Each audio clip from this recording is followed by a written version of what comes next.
Hey everyone, Jeff at Tidy Bites here for the first week of Mindset Month.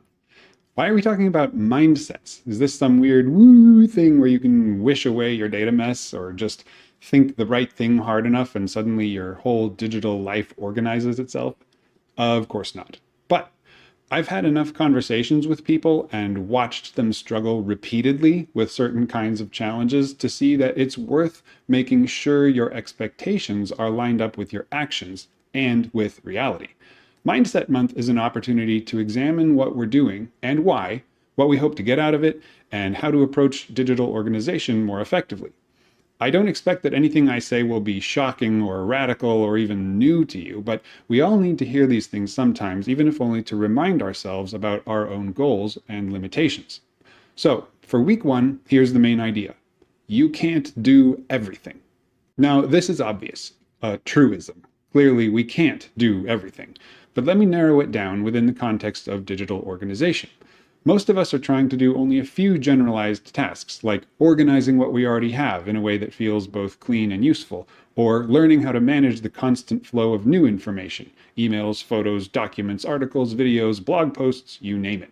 It's extremely tempting to focus on finding or developing the perfect system that gives us the power to achieve these goals, organize everything we have, and efficiently consume everything regularly coming in.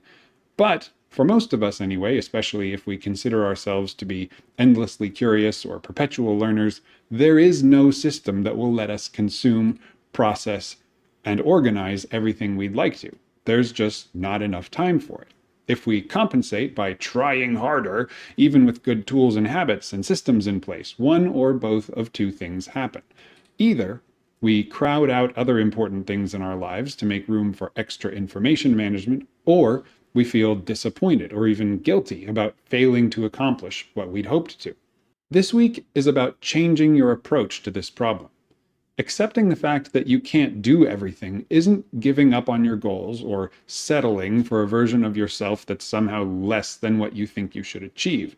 Instead, it gives you the opportunity to let things go on purpose instead of feeling defeated or guilty about it.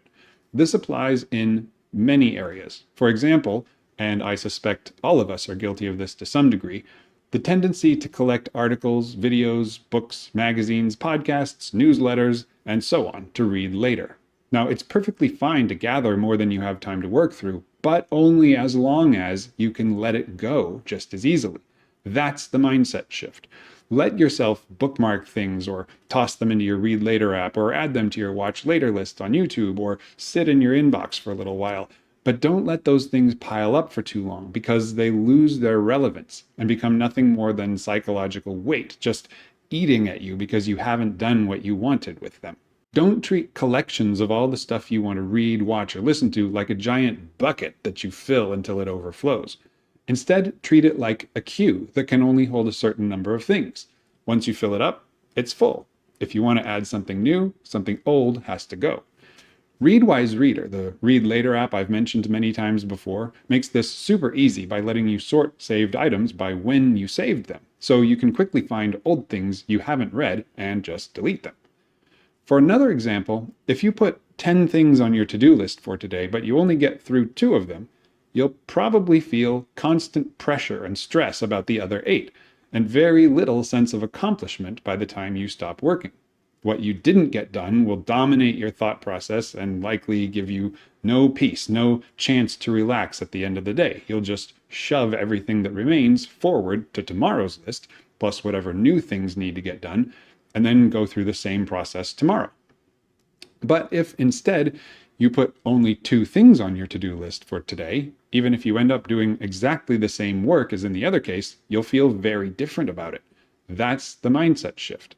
And if you still have time after those 2 things, you can always do more. Now, Jeff, you say, isn't that just lowering the bar, patting yourself on the back for doing less than you should? Fair question, but I'd say no, at least not generally, because what you're doing helps dramatically in 2 ways. First, without changing how much is actually getting done, you're eliminating stress. That's huge. Second, having 2 things to get done makes it significantly easier to focus. Pick one thing and do it, then do the other thing. I know deeply, personally, from experience and observation, how much harder it is to stay focused when facing a dozen tasks that you could work on. Here's one more example about how you can't do everything applies to data organization. A lot of you, and myself, have tons of photos going back decades, 10,000, 100,000 or more. Like you, I yearn for a perfectly sorted, cataloged collection of all that media, but I don't have an expectation of achieving that soon, or even a real desire to, for three reasons. First, the practical reason. I don't have any mechanism to completely sort, filter, and catalog hundreds of thousands of photos quickly. I just don't. I know how, it's just tedious. Second, the practical reason. If I spend enough time to make a significant dent in sorting my photos, that means I can't spend that time on anything or anyone else. Third, the consequential reason. Although I like the idea of having a perfectly organized photo set, exactly what good will that do? Is it worth taking a lot of time to achieve something that feels good but has little practical benefit? To me, right now, no. I'd rather spend time with my family or on other more fulfilling projects. That's the mindset shift.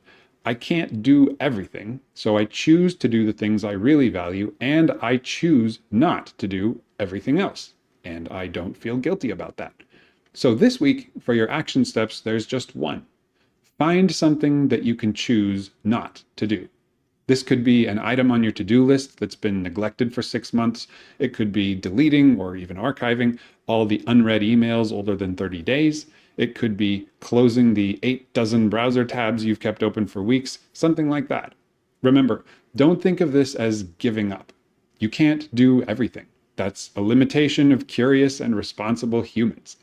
You're simply shifting your mindset so you decide when something isn't worth doing, rather than letting circumstances or guilt decide for you. Enjoy that feeling of letting go, and I will see you next week.